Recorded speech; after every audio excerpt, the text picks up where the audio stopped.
en el día de hoy a nuestro invitado, a Juan Ramón Guzmán, lector portugueseño. Bienvenido a Radio Nacional de Venezuela. Primera vez que estamos aquí en vivo, en la revista informativa. En la revista informativa, pero yo he estado varias veces aquí. Y primera vez que me presentan como tal cual lo que soy yo, un lector. Porque Miguel Balaustegui acostumbraba a ponerme cualquier cantidad de cosas. ¿Y activista político?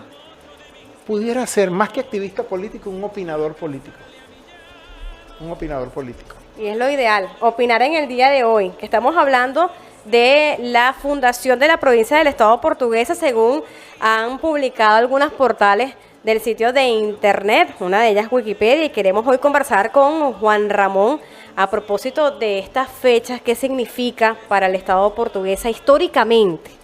Sí, como te decía cuando estábamos fuera del aire, ahí hay una imprecisión porque la fundación del Estado portuguesa se realizó, fue el 15 de abril de 1851. ¿Por qué? Fue un decreto que creó pues la nueva división político-territorial, y desde el 15 de abril, y no el 10 de abril, del 15 de abril de 1851, tenemos la fisonomía geográfica. La actual división se mantiene, pese a que el Estado ha tenido la República ha tenido varias denominaciones, claro, siempre preservando el nombre de Venezuela.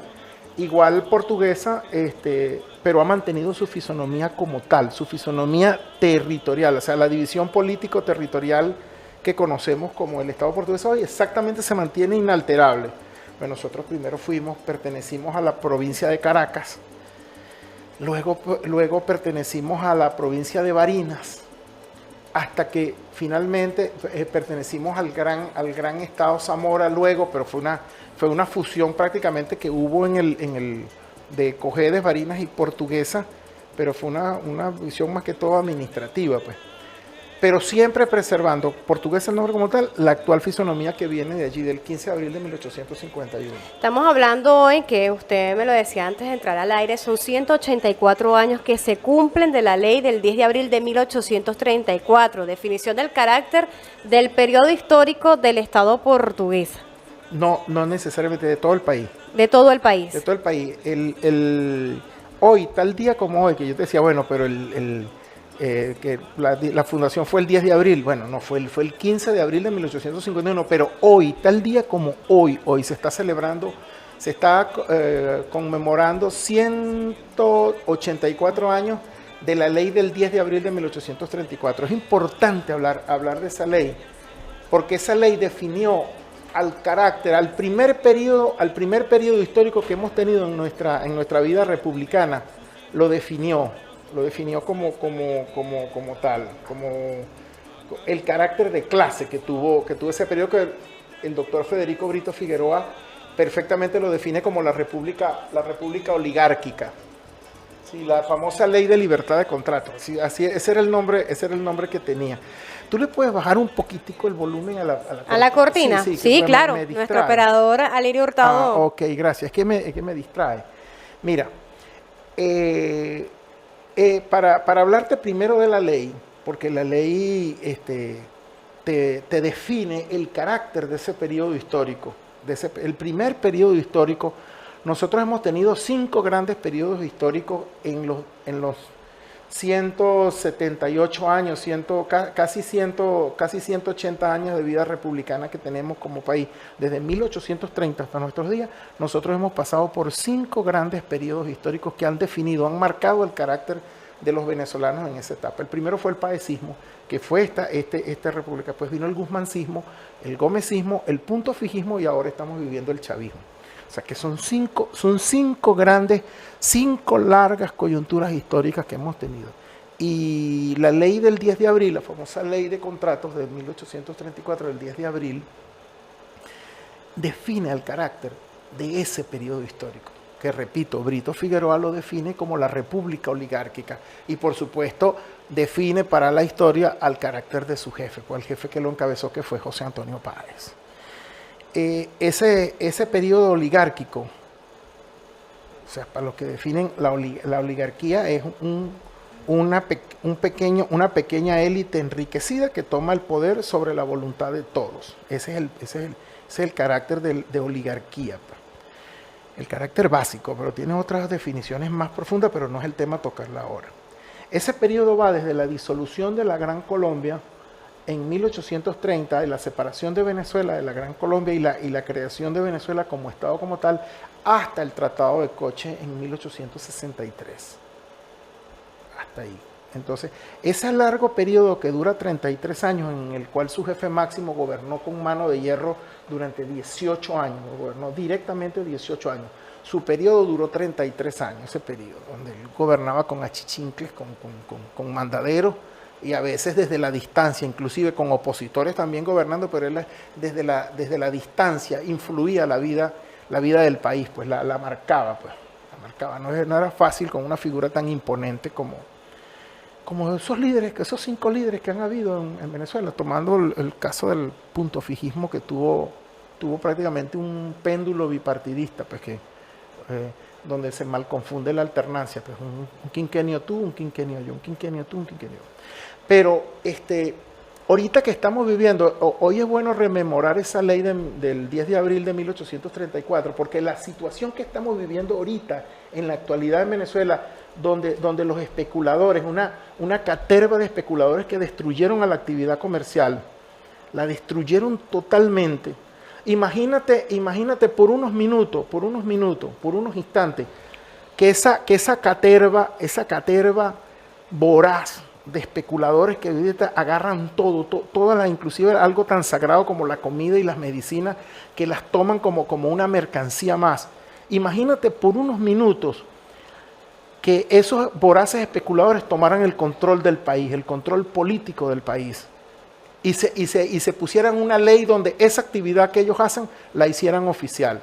Eso fue lo que ocurrió el 10 con la famosa libertad de contratos de la ley del 10 de abril de 1834, la especulación, la usura, todos los desmadres, porque mira, especulación, usura,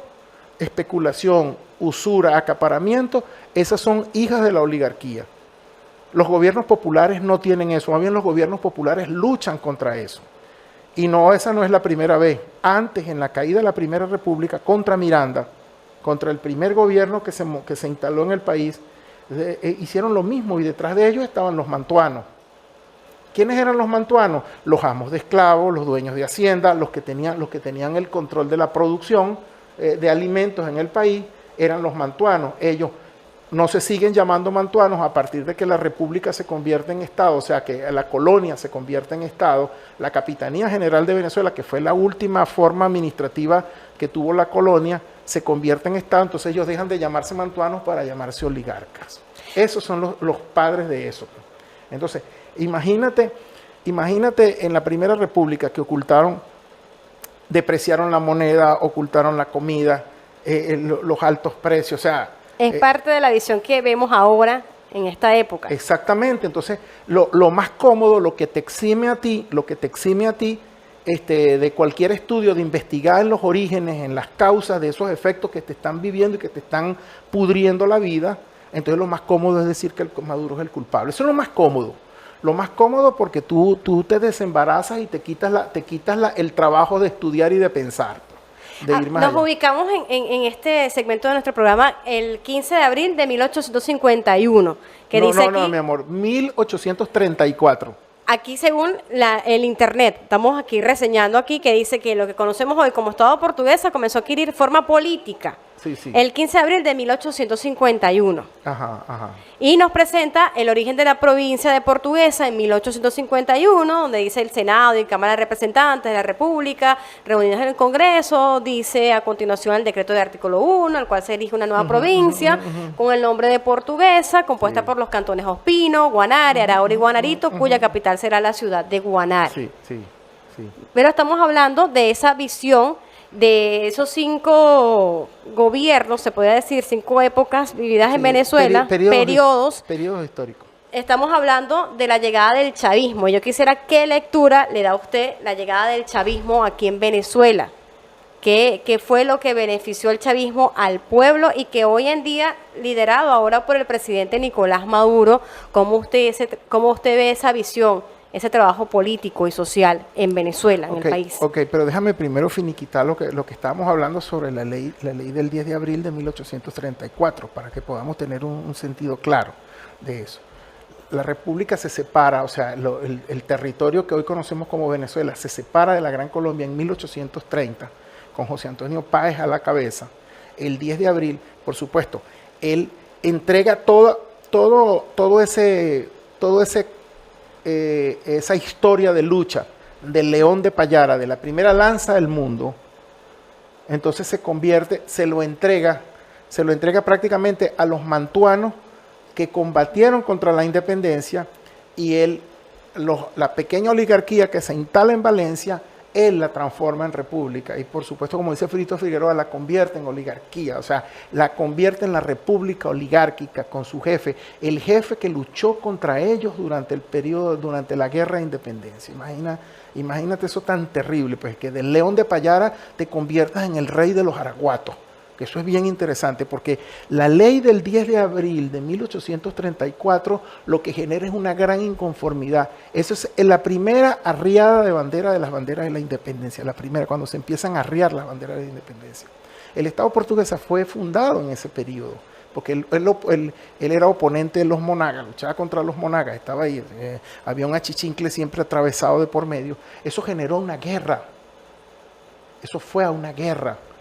Los 150 llaneros que le dieron la gloria a José Antonio Páez en la batalla de las Mucuritas, en las queseras del Medio, su lugarteniente José Cornelio Muñoz, fueron a pelear contra quien era su jefe, porque Páez inmediatamente toma el poder en Venezuela, se instala en el poder, sobre todo en Valencia, porque él operaba desde Valencia, se echa a los brazos de esos antiguos mantuanos convertidos en oligarcas, y él abandona a los llaneros que le dieron su gloria, a los pataenelzuelos que le dieron su gloria.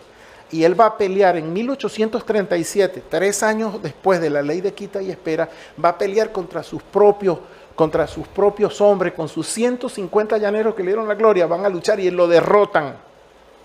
Y lo derrotan en el sitio de los araguatos, y se convierte en el rey de los araguatos.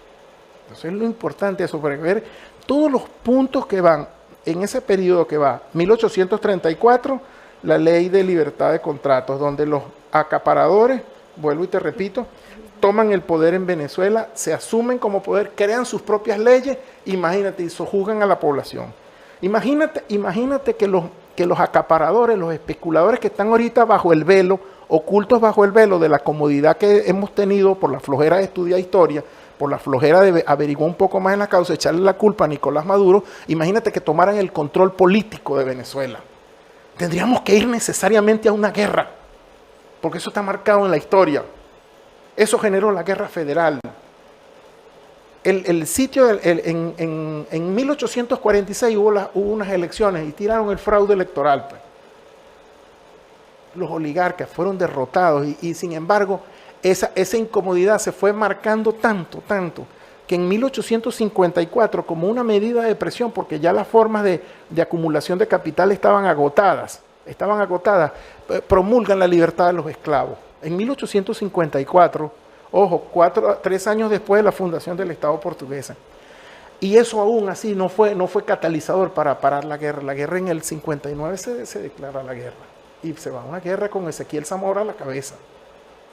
Y ese periodo muere en el Tratado de Coche bajo una traición y comienza el periodo liberal. Ya no están gobernando los conservadores oligárquicos, sino que empiezan a gobernar los federales, el mismo Muciú con diferentes cachimbas, solo que, así como las banderas de la independencia fue montada sobre los hombros de los pobres venezolanos, de los pobres de Venezuela, y fueron traicionados para montar a los antiguos mantuanos convertidos en oligarcas en el poder, igualito hicieron los liberales amarillos cuando toman el poder a partir de 1863 con Antonio Guzmán Blanco a la cabeza, siempre fueron quienes pusieron la mayor cantidad de muertos en la guerra federal, fueron los pobres y fundamentalmente en este estado donde los liberales amarillos tenían su cabecera, su cuartel general lo mandaban desde aquí, desde Portuguesa. y de ahí murió. En esa guerra murió el 75% de la población. Y fueron pobres en su mayoría. Y sobre esas montañas de muertos de pobres de Venezuela se instaló Guzmán Blanco a hacer un gobierno para seguir gobernando con los antiguos oligarcas, a compartirse el poder. Por eso la llegada de Hugo Chávez al poder es importante, porque marca una ruptura fundamental, esencial. Y no ha habido quien... Mira, el doctor José Manuel Briceño Guerrero, un gran filósofo, él decía que quien aspira a la quietud en cierto modo está aspirando a la muerte. La vida es afán, la vida es lucha, y no puede haber un minuto de paz. Pues. Aquí la gente, como somos muy olvidadizos, y como usamos la memoria episódica y no usamos la memoria histórica, en nuestro cerebro, que nosotros porque tenemos una cabeza, creemos que tenemos un cerebro, no, tenemos 7 cerebros dentro de la cabeza. Y el cerebro donde está la memoria histórica no lo usamos en la memoria episódica. Un episodio que te borra otro episodio y empieza otro episodio y sigue otro episodio. Entonces la gente piensa que porque estamos prácticamente comiendo mierda, usando la palabra correcta porque es lo que estamos comiendo mierda desde el 2013 hasta ahorita, piensa que los 18 años de la Revolución Bolivariana fueron así. Y no es correcto, es mentira. Es mentira. El año 99, cuando Hugo Chávez llega al poder, que el petróleo estaba en $7, y que ese año, por gestiones de Ali Rodríguez Araque, con los jeques árabes, lograron mantener un precio, llevaron el barril, cerró a $16, no hubo necesidad de quitar empréstitos al Fondo Monetario Internacional ni nada, y el año 99 fue un buen año, el año 2000 fue un buen año, el año 2001 fue un maravilloso año, pero entró la desestabilización del 2000, del 2003, hasta que se les torció la mano en el referéndum revocatorio en el 2004, y empezó a remontarse el 2005, buen año, 2006, 2007, 2008. En el 2008 hubo una crisis mundial, la crisis inmobiliaria, y nosotros no nos tocó esa crisis, en lo absoluto. Estábamos blindados. Basta que el comandante Chávez dijera en junio del año 2011, me voy a Cuba, no sé, me voy a chequear, no sé qué va a pasar, pues. De ahí en adelante comenzó en el comercio, en los comerciantes, en los empresarios de este país, que son unos canallas, comenzaron con un juego de ocultamiento de los productos más necesitados. Empezaron por las toallas sanitarias, empezaron por el papel toalé, empezaron por las cosas que le tocaba la dignidad a la mujer, como los pañales, como la leche de fórmula, como todas las cosas, y empezaron a esconderlo. Pero era un acaparamiento muy raro. Tú en el negocio no veías el producto, pero en la acera, en la calle, veías a un buhonero vendiendo el mismo producto que lo necesitaba. O a veces te conseguías con empleados tan descarados que te decían, mira, no hay, parece que viene mañana, pero por ahí hay alguien que lo tiene, pero tal cosa, y vale 3 veces más caro. Entonces tú desesperado lo comprabas. Por ahí empezaron a reventar la cadena comercial y la cadena de distribución de precios en este país. Así exactamente, eso fue lo que pasó. Cuando el comandante supo anunció que tenía unas células cancerígenas en el organismo, ahí se volvieron locos y se desataron. Cuando Nicolás Maduro gana por un pequeño margen, ojo, un pequeño margen, porque a la gente se le olvida. Nicolás Maduro le ganó a Enrique Capriles Radonsky, le ganó por 350.000 votos de diferencia, que marcaban un 5% de diferencia, un 5%. Y eso bastó para que ese caballero, que por cierto, algún día tendrán que rendir cuenta por los 11 muertos que ocurrieron ese día. Recuerdo el nombre de una mujer que se llamaba Rosiris Reyes, y unos niños que murieron ahí. 11 muertos hubo en ese llamado irresponsable a Adrenal Arrechera. No sé si ustedes lo recuerdan, porque es que la gente tiende a olvidarlo. Entonces, por ese 5%, el CNE fue ladrón, el CNE fue corrupto, y resulta que en diciembre de ese año, el año anterior, en el año 2012, en octubre creo que fue, en diciembre, el 16 de diciembre del año 2012, ese mismo CNE que él llamó ladrón, ese mismo CNE, él le gana las elecciones de la gobernación del estado Miranda a Elías Agua por 50.000 votos. 50.000 votos de diferencia, que marcaban porcentualmente, en los números porcentuales, un 5%. Y la Revolución Bolivariana le reconoció su triunfo como gobernador del estado Miranda. Entonces, en diciembre, el CNE fue bueno, fue democrático, fue bien. En abril, el 13 de abril del año 2013, Entonces el CNE es corrupto porque por 5 puntos porcentuales que marcaban en los números reales 350.000 votos te ganaron la presidencia de la República. Y de ahí se desataron un desconocimiento como tal. La gente tiene que saberlo, eso ha generado muertos, ha generado calamidades y todo. Pero lo más cómodo y lo más cumbre es decir, la culpa es de Nicolás Maduro. Nicolás Maduro no produce papel toalé, ni produce nada de esas cosas, ni produce leches de fórmula, ni nada. Entonces, una caterva de importadores destruyeron al país. Ahora imagínate volviendo 184 años atrás que ellos tuvieran el poder, que tomaran el poder en Venezuela y esto que estamos viviendo hoy, esta calamidad pública que estamos viviendo hoy, la conviertan en una ley como la ley de libertad de contratos de ese año, de hace 184 años atrás. Imagínate eso. Ya nos finalizó el programa del día de hoy, pero quiero saber su mensaje. Estamos en este mes Abril Rebelde. Son 16 años que se cumplen tras ese paro golpista anunciado por Fedecámaras y por la CBT. Y estamos, CTV. Y estamos en plena campaña presidencial. Ya arrancó lo que es la juramentación de los comandos de campaña Simón Bolívar en nuestras regiones. Quisiera saber el llamado que usted le hace al pueblo de Portuguesa, al pueblo de Venezuela, para seguir fortaleciendo el proceso revolucionario. Que salgan a votar. Que salgan a votar ese día y que salgan a votar bien también, que es lo importante, salir a votar y votar bien, no votar contra sí mismo, es la única forma que se puede desactivar todos los planes, porque a nosotros esa es otra cosa que nosotros como Estado, como personas conscientes debemos hablarle claramente al país. A nivel internacional nos tienen un chalequito ya confesionado, pues. Lo que están esperando es colocárnoslo. Y el papel nuestro es no permitir que nos coloquen ese chalequito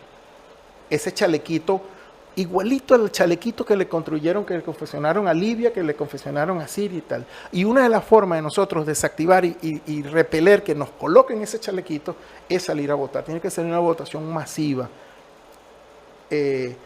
festiva, a pesar de todas las amarguras que cargamos encima, de todos los sinsabores que cargamos encima, nunca hay que perder la emotividad, la alegría, la tristeza, el pueblo alegre que siempre fuimos, porque esa es una forma, te atacan desde todos los puntos de vista. ¿Cómo combatir la guerra económica? Bueno, poniendo la ley.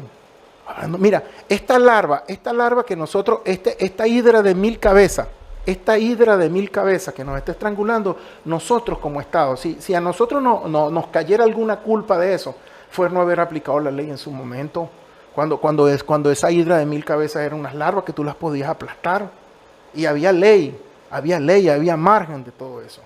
Eso nos cabría si alguna responsabilidad tuviéramos frente a esto, no haber aplicado la ley, y la ley hay que aplicarla. No puede andar un tipo por el mundo diciendo que al país hay que meterle sanciones.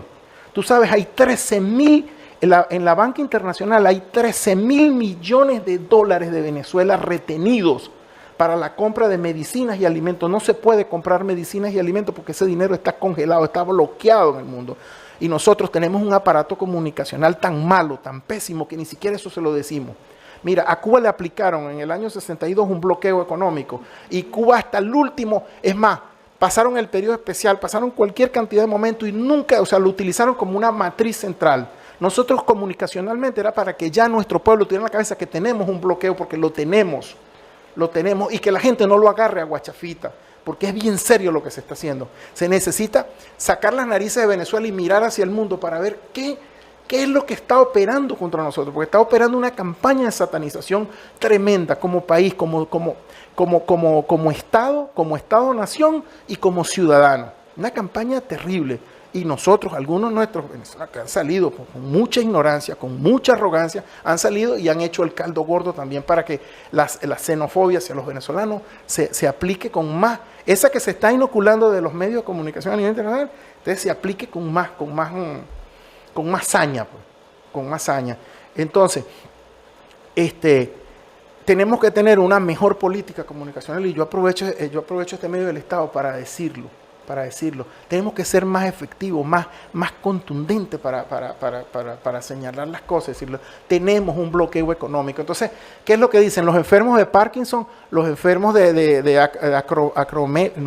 sé el nombre de la persona, pero Alzheimer, todos los que tienen necesidades salen a protestar porque el Estado desde agosto del año pasado no les provee los medicamentos. Y eso hay que hacerlo, hay que hacer la protesta, hay que decirla, pero también hay que informarla. Nuestros equipos de salud, del aparato de salud y los aparatos comunicacionales tienen que decir que hay 13.000 millones de dólares en el exterior. ¿Tú sabes lo que esas son las reservas internacionales de Bolivia?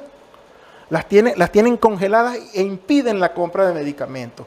Entonces presionan, mira, el gobierno está matando a su pueblo sin medicina, sin alimentos, pero cínicamente los mismos organismos que dicen eso son los que refrenan y hacen el bloqueo para que no se compren las medicinas. Entonces, tienes que abrir un canal humanitario para que entre la medicina y los alimentos. No vale, dime dónde los puedo comprar y todo, desbloquéame las cuentas y todo. Entonces, comunicacionalmente nosotros tenemos que transmitir eso bien, concreto, que llegue a la gente, que se asuma como tal.